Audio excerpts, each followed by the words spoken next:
the earth. That meteorite could have been diverted by the sun god, but was not. Because our evolution had gone to a level where it was becoming dangerous for us to have that type of power, and the sun gods felt that it was time for us to learn about destruction. And it was time for us to have this 5,000 year period in which we learn about war, destruction, fire, and all this, so that we would eventually be ready to go back to the ark, go back to the power of the vacuum, but this time with the maturity that we needed in order to have this power. I believe we're approaching the return of the Ark of the Covenant. When you follow the traditions, you find that this time is when the Ark is supposed to come back. And when we see the evolution of the Ark, we find that the Ark had gone through a long chain of events that brought the knowledge all over the world. And actually, all of our evolution is based on the return of this power to our civilization. Because this power is the power that liberates us from the shackle of entropy and reductionism. It allows us to become centropic, to have infinite amount of energy, to have infinite amount of power. It allows us to regain our place in the brotherhood and sisterhood of the galaxy, and to re-enter in contact with advanced civilization that have been observing us for the past 5,000 years.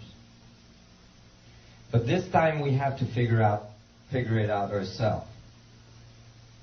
I followed many... Oh, my batteries are fully charged. That's right.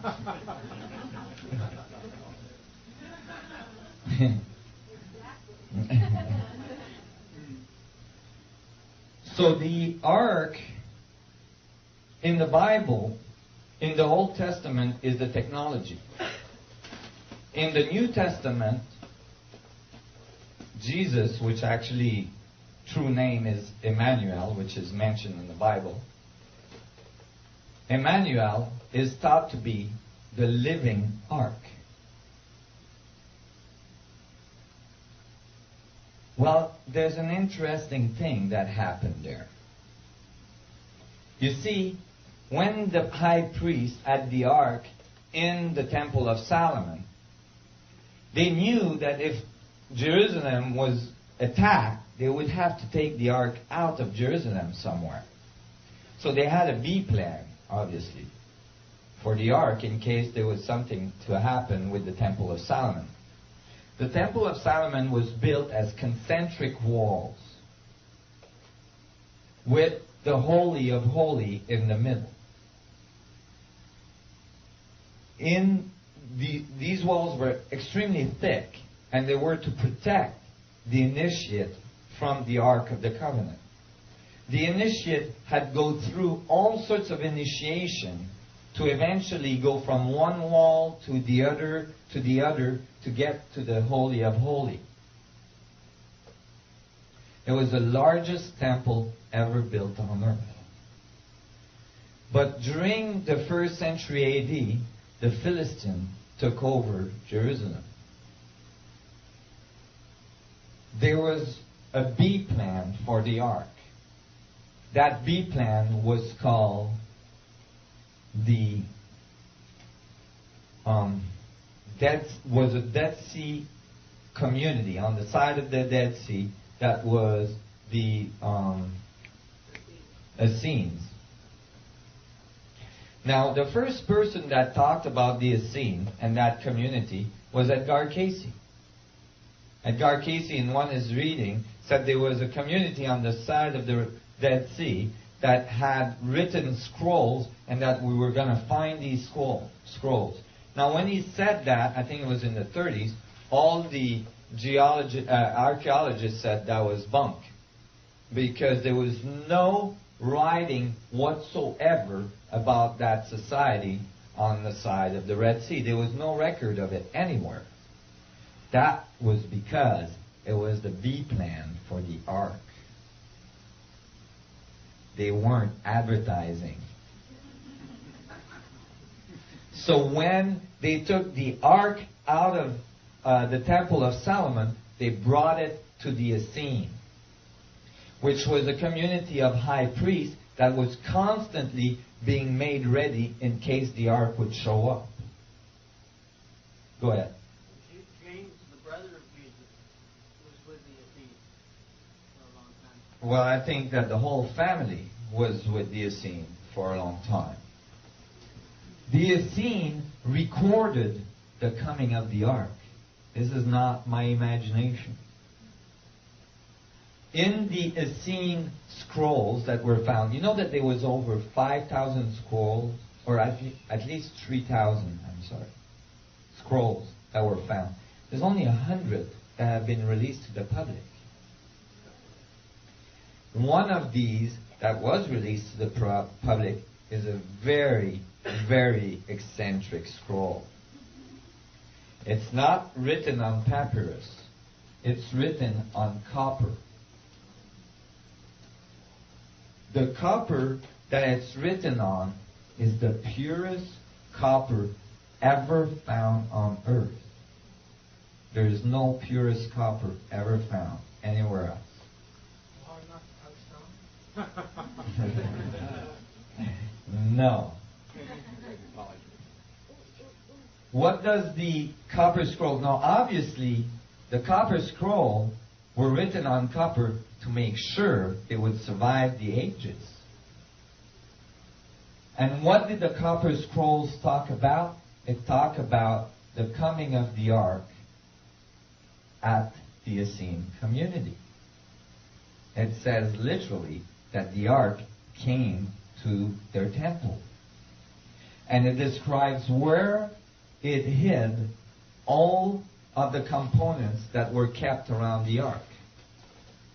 How many components do you think there was? 64. There is exactly 64 lines describing the components of the ark. Some of these components have now been found. It was oils and incense and stuff that they kept around the ark that were part of what you needed to be safe when you went into the ark room. You had to wear certain clothing. You had to cover your eyes. You had to have certain oils on your skin for the conductivity. All these things. Do you guys understand where I'm going there? Okay. If some of you read Elizabeth Heisch's book called Initiation?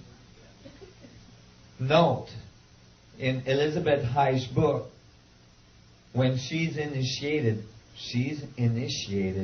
in front of the Ark of the Covenant inside the Grand Pyramid of Giza. That book is extremely accurate. I've done a lot of research. I assure you, that book is extremely accurate. And she actually describes going towards the ark, and she actually describes smelling negative ions in the air. So she's actually talking about the ark generating electromagnetic field and ionizing the air. Well, they have now found some of the components around the Dead Sea Scrolls of the ark. And when they did, it turned out that they found, I don't have this picture, but they found the place where the Essenes say that they hid the ark. Because they had it for a fairly long time. The place where they hid the ark was a cavern across from where they lived, across from the temple. When they opened that cavern, and this is research you can find on the net. When they opened that cavern, there was a blue iridescent spot in the